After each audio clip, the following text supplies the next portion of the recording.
turn the card over. Okay.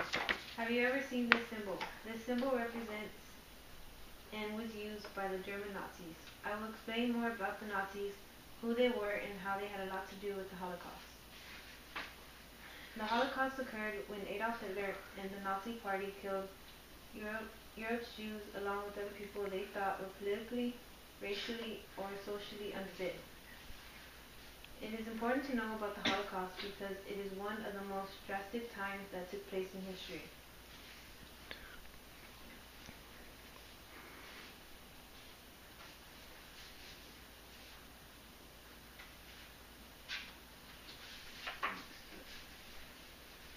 Okay. Let's go to the PowerPoint.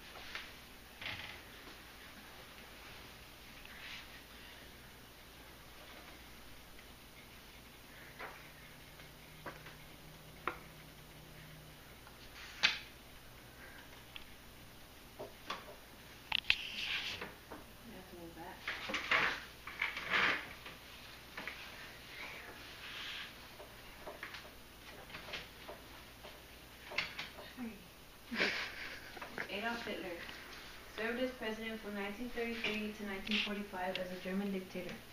He wanted all the people who didn't belong to the Aryan race to be eliminated. He convinced most of the German people to go along with him and eliminate all Jews.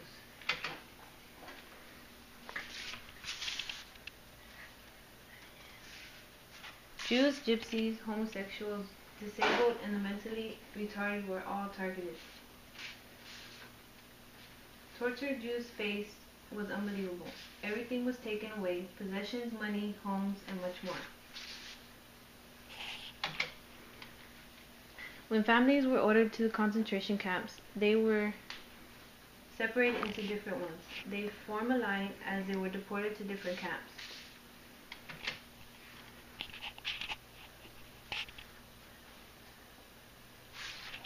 Germans would stamp numbers on Jews. They didn't care about their name. It was a number that told them apart. Jews would also wear colored wristbands.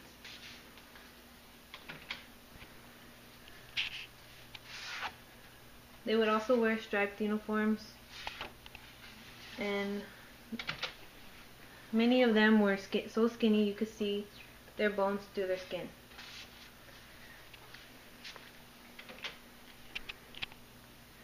When Jews were sent off to labor camps, they were forced to dig ditches and other labor work, and if not, they would do housework for the Germans.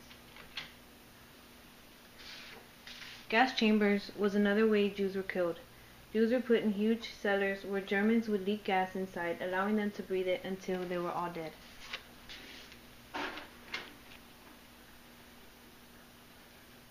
The devastation of the Holocaust affects many today. There are very little survivors. The United States Holocaust Memorial Museum has a website where you can see a few of the Holocaust survivors. Holocaust survivor Margaret Messner quoted, "The important thing is that one should not become indifferent to the suffering of others, that one should not stand by and just raise one's hands and say, 'There's nothing I can do, I'm just a little one person,' because I think what every one of us does matters." Holocaust survivor Estelle Laughlin quoted, the millions of innocent people, including my family and friends, who were killed because they were of the wrong religion, because they had no means of protecting themselves."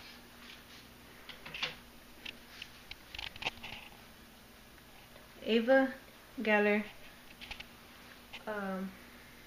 was another Holocaust survivor. She quoted, "People made hiding places in their houses to hide from the Germans. Our hiding place was in the attic, behind a double wall. Whenever we saw the Germans, we would run to the attic and hide. Even the little children understood that if they made noise, it was a matter of life and death." And I found her on www.holocaustsurvivor.org. Joseph Schur was another Holocaust survivor. He quoted, when you went to the toilet, you had to drop your pants and sit over a big ditch. There was no paper, you used leaves. All of a sudden, from the distance, a bullet would knock you down. Jeannie Burke was a hidden child. She quoted, "I was a hidden child. I hid in this woman's house from ages 3 to 5. I am grateful to her, but I do not know her name. I will never be able to thank her in a public way. My life as a hidden child was, how can I say it, I had no toys. The only fresh air I got was when I was allowed to go in the backyard. I made up imaginary friends because I had no one to play with. I do not remember being hugged and kissed. That was my life for 2 years." The pictures are very sad. I can imagine being in their shoes. I can imagine my rights being taken away. But most, I can't even come to think Adolf Hitler could have been so cruel. And that's it, Sarah.